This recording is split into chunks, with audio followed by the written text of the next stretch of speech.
FTP ये एक बहुत ही कॉमन चीज़ है एक्चुअली आज के डेट में, और ये इतना कॉमन है कि हम लोग इसको यूज़ करते होंगे लेकिन हमको पता नहीं रहता होगा, और अगर हमको पता भी रहता होगा तो हमको उसको कैसे सिक्योरली यूज़ किया जाता है उसके बारे में पता नहीं रहता। इस वीडियो में मैं आप लोगों को बताऊंगा FTP क्या है, FTP कैसे काम करता है और उसको कैसे हम लोग सिक्योरली यूज़ कर सकते हैं, क्योंकि ये हमारे कॉमन लाइफ में यूज़ होता है।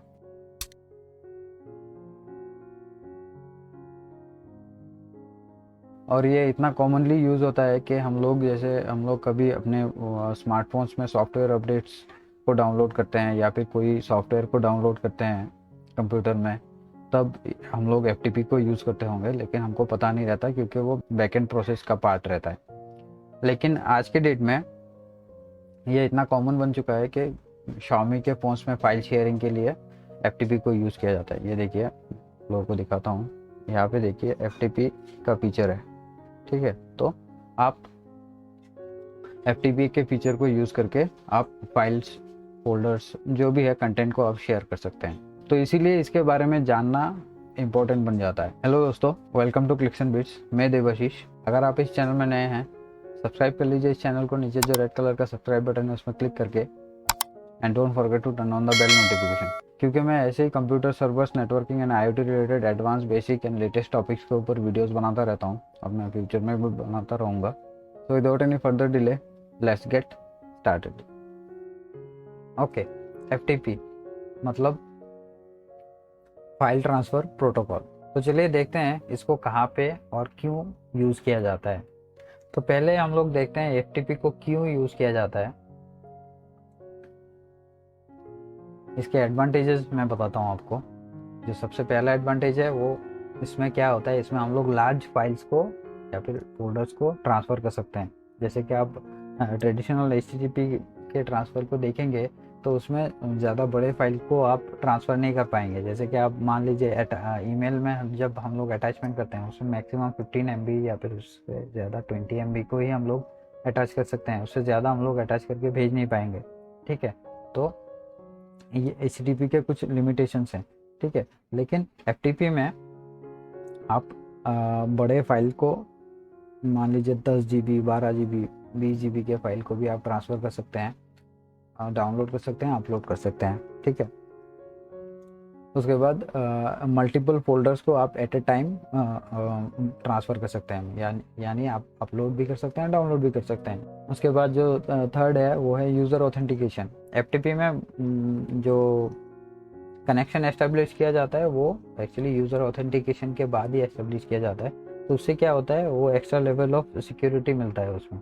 ठीक है, तो कोई भी अनऑथराइज्ड इंसान या फिर कोई भी अनऑथराइज्ड एक्सेस उसमें अलाउड नहीं है।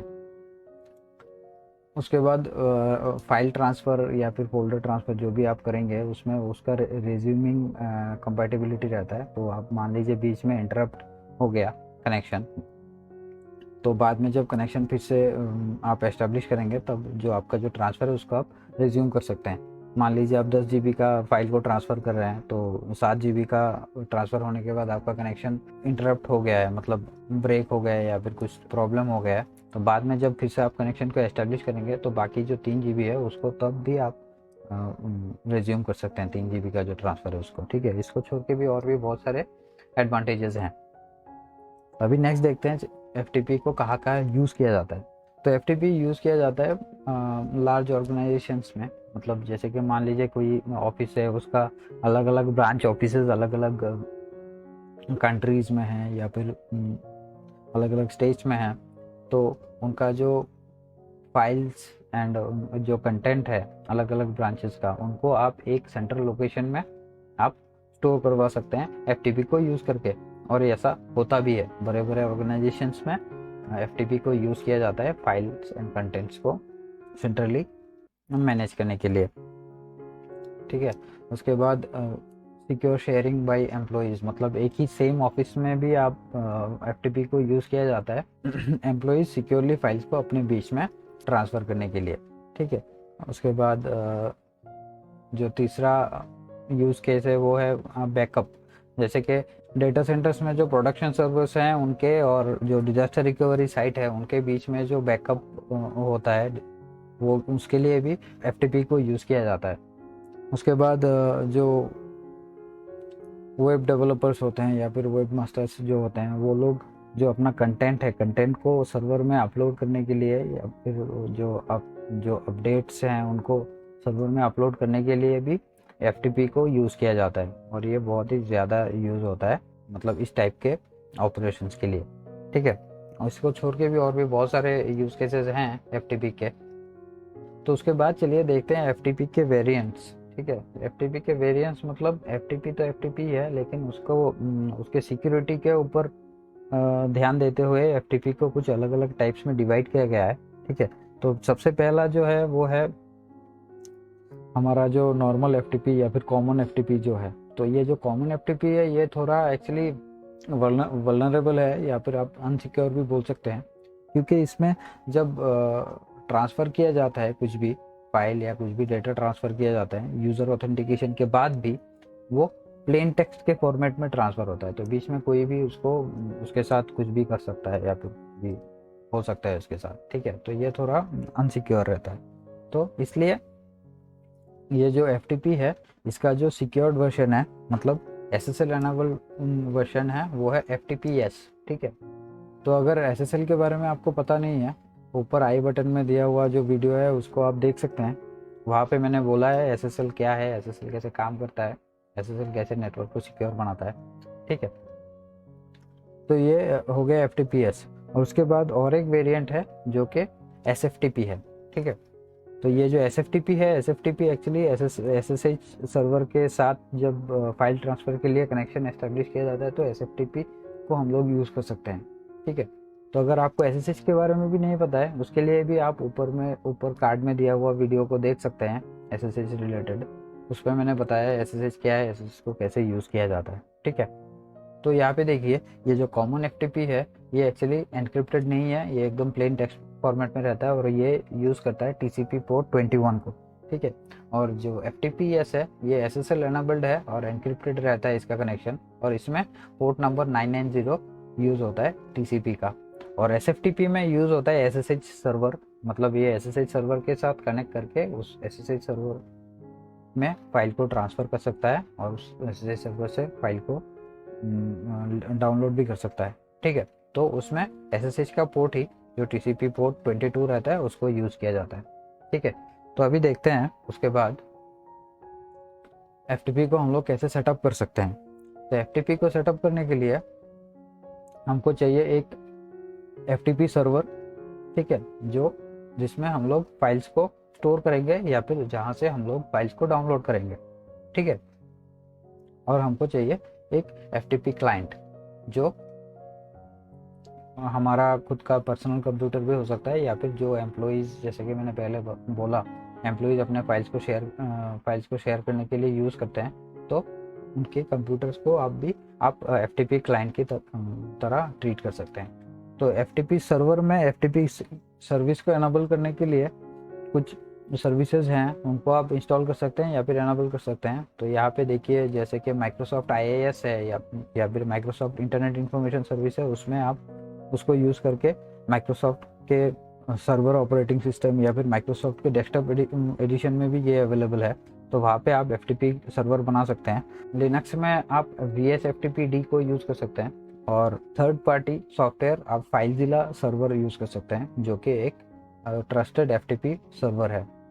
ठीक है, और FTP क्लाइंट के लिए आपको एक FTP ब्राउज़र यूज़ करना पड़ेगा, जैसे कि हम लोग इंटरनेट ब्राउज़ करने के लिए या फिर वेब ब्राउजिंग के लिए HTTP क्लाइंट्स को यूज़ करते हैं या फिर वेब क्लाइंट्स को यूज़ करते हैं, जैसे कि मोजिला फायरफॉक्स, इंटरनेट एक्सप्लोरर या फिर आपको गूगल क्रोम, ये उनको ले सकते हैं।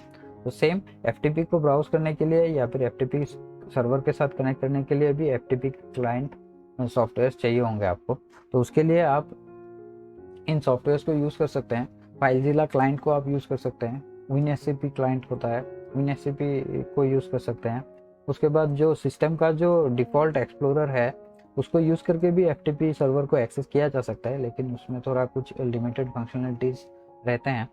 ठीक है, तो यहाँ पे कनेक्शन एस्टेब्लिश करने के लिए आपको कुछ डिटेल्स फिल करने पड़ेंगे। तो यहाँ पे आपको FTP सर्वर का एड्रेस डालना पड़ेगा, पोर्ट नंबर डालना पड़ेगा। अगर कॉमन एफ मतलब नॉर्मल एफ है तो पोर्ट नंबर 21 डाल सकते हैं आप।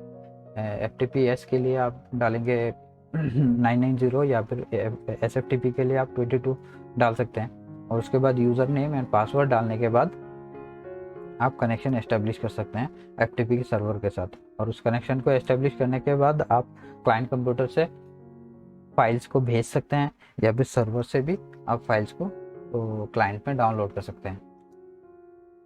तो चलिए अभी देखते हैं प्रैक्टिकल एग्जांपल। ओके, तो एफ सर्वर बनाने के लिए मैं यूज़ करूँगा फाइलज़िला सर्वर, और एज क्लाइंट मैं यूज़ करूँगा फाइलज़िला क्लाइंट को। ठीक है, तो यहाँ पे मैं दिखाता हूँ आप कैसे फाइलज़िला सर्वर को इंस्टॉल कर सकते हैं। आप गूगल में जाइए, यहाँ पे आप फाइलज़िला सर्वर सर्च कीजिए। यहाँ पे फाइलज़िला project.org आपको दिखाई देगा, उसको ओपन कीजिए।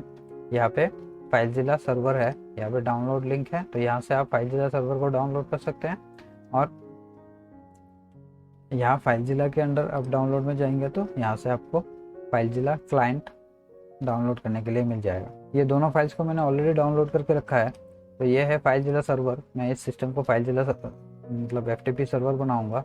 और यहाँ पे मेरे पास एक वर्चुअल मशीन है, इसमें मैं फाइलज़िला क्लाइंट इंस्टॉल करके मैं आप लोगों को दिखाऊंगा। ठीक है, तो यहाँ पे मैं फाइलज़िला सर्वर को इंस्टॉल करता हूँ। चलिए मैं एग्री करता हूँ, सोर्स कोड मुझे नहीं चाहिए ये।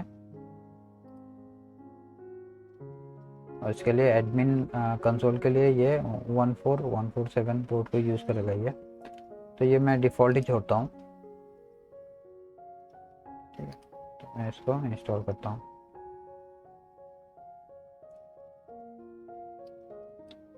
ठीक है, तो ये इनिशियली पूछेगा, आप यहाँ पे टिक कर देंगे तो ये बार बार नहीं पूछेगा, ये ऑटोमेटिक कनेक्ट हो जाएगा। ठीक है, तो ये हमारा फाइलज़िला सर्वर रेडी हो चुका है। फाइलज़िला सर्वर हमारा रनिंग है। ये कौन सा आईपी के ऊपर, लूपबैक आईपी एड्रेस दिखा रहा है सिस्टम का, इस आईपी के एड्रेस के ऊपर ये चल रहा है। ठीक है, और ये जो सर्वर है, सर्वर इंस्टॉल होने के बाद यहाँ पे आपको और एक चीज़ करना है। मैं इसको मिनिमाइज करता हूँ। आपको फायरवॉल में जाना है। फायरवॉल में आपको एक एक्सेप्शन ऐड करना पड़ेगा। इसके लिए इनबाउंड रूल में जाना है आपको। इनबाउंड रूल में जाने के बाद आपको फायरवॉल का जो पोर्ट है उसके लिए एक एक्सेप्शन आपको ऐड करना है। तो वहाँ पे आपको पोर्ट डालना है। पोर्ट के लिए उसके बाद पोर्ट है 21 को डालूंगा मैं, क्योंकि मैं यहाँ पे जो नॉर्मल एफ है उसको यूज़ करने वाला हूँ। मैं एस या फिर एफ यहाँ पे मैं नहीं दिखाऊंगा, मैं सिर्फ एफ सर्वर का दिखा रहा हूँ आप लोगों को।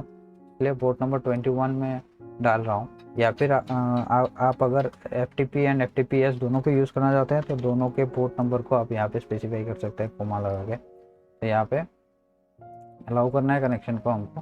ठीक है, तीनों नेटवर्क्स के लिए ये एप्लीकेबल रहेगा।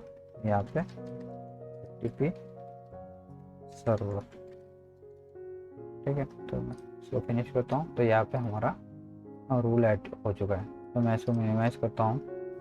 तो ये हमारा वर्चुअल मशीन है। यहाँ पे हम लोग फाइलज़िला क्लाइंट को इंस्टॉल करके उसको यूज़ करेंगे कनेक्ट करने के लिए।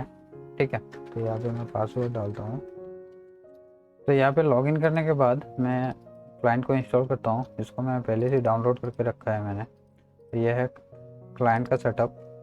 तो इसको मैं इंस्टॉल करता हूँ यहाँ पे।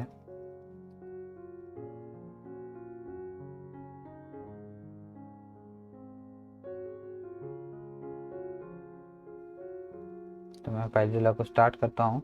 अभी हमको एफ सर्वर में यूज़र्स को क्रिएट करना पड़ेगा और उनके लिए शेयर बनाना पड़ेगा। ठीक है, शेयर मतलब उनके लिए शेयर्ड फोल्डर्स क्रिएट करने पड़ेंगे। तो मैं सर्वर में जाता हूँ। अभी सर्वर में यहाँ पे यूज़र्स में क्लिक करने के बाद ये विंडो आएगा। यहाँ पे हम लोग यूज़र सेट कर सकते हैं। तो यूज़र में एक यूज़र में ऐड करता हूँ, एडमिन। ठीक है, सॉरी एडमिन। और यूज़र का पासवर्ड आप यहाँ से सेट कर सकते हैं। मैंने पासवर्ड सेट किया। तो यहाँ पे शेयर्ड फोल्डर आप सेट करेंगे इस यूज़र के लिए। तो यहाँ पे आप शेयर्ड फोल्डर के लिए यहाँ पे ऐड कीजिए। ऐड करने के बाद क्लिक आप जाइए किसी मान लीजिए ये शेयर है, इसको मैंने सिलेक्ट कर दिया, ठीक है। तो यहाँ पे आप परमिशन सेट कर सकते हैं। फाइल्स के लिए रीड, डिलीट एंड अपेंड का परमिशन दे सकते हैं। फोल्डर्स के लिए भी आप अलग अलग परमिशन यहाँ पे सेट कर सकते हैं, ठीक है। तो यहाँ पे ये ऐड करने के बाद आप ओके में क्लिक कीजिए तो आपका ये यूज़र क्रिएट हो जाएगा। तो सेम यूज़र को यूज़ करके आप रिमोटली एक्सेस कर पाएंगे ये जो शेयर्ड फोल्डर है उसको। तो यहाँ पे आप सर्वर का आईपी एड्रेस डालेंगे 5.3, ये है हमारा सर्वर का आईपी एड्रेस। यूज़र नेम आपको डालना है। यूज़र नेम अभी हम लोगों ने जो सेट किया है वो यूज़र नेम हम लोग डालेंगे। पासवर्ड भी सेम डालेंगे जो हम लोगों ने सेट किया है। पोर्ट नंबर ऑप्शनल है, आप डाल दीजिए। उसके बाद क्विक कनेक्ट में क्लिक कीजिए तो ये पूछेगा, कंफर्म करेगा, कनेक्ट कीजिए। ये देखिए ये कनेक्ट हो चुका है यहाँ पे। और यहाँ पे सर्वर के कंसोल में भी आपको दिखाई देगा जो कनेक्शन एस्टेब्लिश किया गया है इंफॉर्मेशन, ठीक है। और ये जो करंट कनेक्टेड यूज़र है ये आप यहाँ पे देख सकते हैं। इसको आप डिस्कनेक्ट कर सकते हैं। किक यूज़र में क्लिक करने से ये डिस्कनेक्ट हो जाएगा और इस आईपी को भी आप यहाँ से बैन कर सकते हैं। और क्लाइंट कंप्यूटर से आप फाइल्स को डाउनलोड कर सकते हैं अपने सिस्टम में, अपने लोकल सिस्टम में। या मान लीजिए इस फाइल को मैं डेस्कटॉप में लेना चाहता हूँ, यहाँ पे आप ड्रैग एंड ड्रॉप कीजिए, ये फाइल आ जाएगा डेस्कटॉप के ऊपर, ये देखिए, ठीक है। और वापस अगर आपको कोई फाइल डेस्कटॉप से आपके जो सर्वर है सर्वर में अपलोड करना है तो आप इस साइड से यहाँ से आप उसको, जैसे कि जिसको मैंने डाउनलोड किया था अभी, ठीक है, मैं डाउनलोड फोल्डर में जाता हूँ।